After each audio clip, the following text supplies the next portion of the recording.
내년도 서울시 예산안이 지난 13일 서울시의회 본회의를 통과하며 확정됐습니다. 서울시의회 예산결산특별위원회 최민규 위원장을 만나 주요 예산 심사 내용을 들어봤습니다.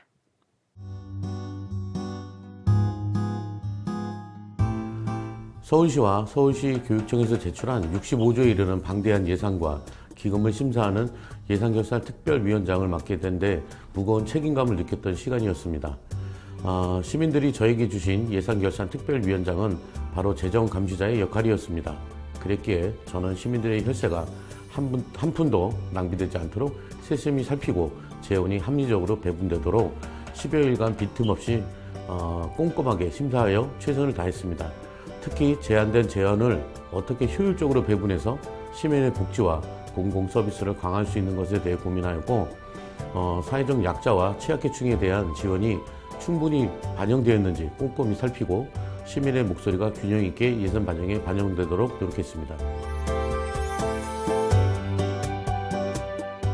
서울시가 제출한 예산안 중에 수요보다 과도하게 편성된 코로나19 백신 접종 실시 100억 원이나 일반에게 예비비 111억 4,100만 원 등을 포함하여 5,323억 원을 삭감했고, 사전 절차를 미이행한 사업에 대해서도 감액을 했습니다.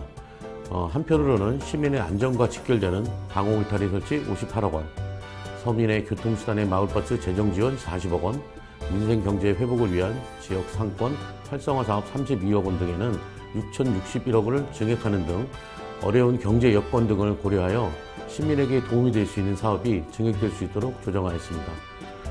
또한 기금 운용 계획안에 포함된 일부 시급성이 상대적으로 낮은 사업을 감액하여 기금 조성 규모 확충을 위한 예치금으로 조성하여 재원을 조성한다는 기금의 취지에 더욱 부합되도록 조정하였습니다. 결론부터 말씀드리면 서울시 교육청의 25년도 세출 예산에는 고교 무상 교육에 소요되는 재원 중 서울시 교육청이 부담하는 47.5%가 편성되었다는 것입니다. 때문에 법으로 정한 고교 무상 교육에 학부모들이 추가로 비용을 납부하는 일은 없다는 것입니다. 당초 고교 무상 교육은 국가 48%, 서울시 교육청 47.5%, 서울시와 25개구 자치구가 4.5%씩 재원을 부담하는 구조인데, 정부가 부담하는 지방교육재정교부금법에 금년 말로 된 한시 규정이 개정되지 않아 정부 부담금이 편성될 것인지 불확실한 상황이었습니다. 그런데 지난 10월 10일 국회가 정부 예산을 의결하며 부수 법안이나 지방교육 재정교부금법을 개정하지 않아 당장 25년도에 고교 무상 교육을 위한 정부 예산은 편성되지 않았습니다. 서울시 교육청은 무상 교육의 취지를 고려하여 재원을 우선 안분하여 세출 예산에 편성함으로써 내년도 학부모가 교육비를 분담하는 일은 없다는 말씀을 드리겠습니다.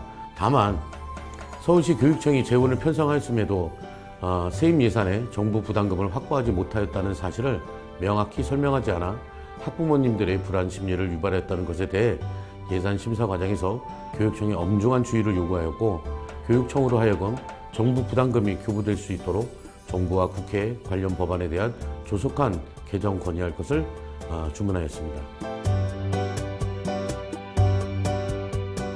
이번에 예산결산특별위원장으로서 저는 몇 가지 원칙을 두고 예산을 심의했는데, 그 원칙 중에 하나는 민생복지, 경제활성화, 민생현안 등의 사업에 대해 지역 간, 세대 간 불균형 해소를 위해서 예산을 효과적으로 조정하는 것이었습니다. 이를 위해 민생현안 등을 검토하여 법규의 테두리 안에서 시급한 안전이나 최근 문제되는 것에 대해 신속히 해소될 수 있도록 하였습니다. 이 심사 원칙에 입각하여 예산결산특별위원회는 시민의 발 역할을 하고 있으나 인력난, 재정난 등으로 이중고를 겪고 있는 마을버스 업계의 지원을 위한 예산 40억을 증액하는 것으로 의견을 모아 확정한 것입니다. 또한 시장상권 활성화를 통해 민생경제 회복 등을 도모하고자 32억을 추가로 증액하였습니다. 25년도 민생경제 회복이 민생 현장에 실질적으로 효과를 가져올 수 있도록 서울시와 서울시 교육청은 지금부터 철저히 준비하여 1월 1일 회계연도 개시와 동시에 예산을 보다 신속히 집행할 수 있도록 해달라는 요청도 했습니다.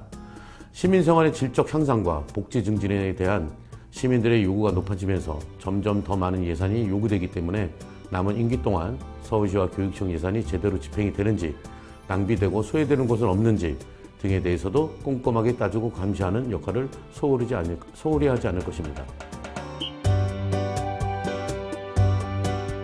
사당동 생활문화센터 조성건이 있었고, 그다음에 신대방역 승강 편의시설, 엘리베이터 설치건이죠. 그리고 어린이 보호구역 내 경계석 안내판 설치, 횡단 보행자 안전장치, 그다음에 상도 근린공원 시설 개선, 노량진로 23개 올림픽대로와 연결 체계선을 위한 그 타당성 용역 등 여러 가지 그 요구사항이 있었는데 이런 것들을 많이 좀 확보하도록 노력을 하였고요. 다음에 그 동작구 학교 시설 사업비로 말씀드리면 전체 총 한 119억 정도인데 제가 지금 지역구를 두고 있는 동작갑 지역에는 87억 정도로 5개 초등학교에 한 40여억 원, 7개 중학교에 33억 원, 4개 고등학교에 한 14억 원 정도 이렇게 확보하였습니다.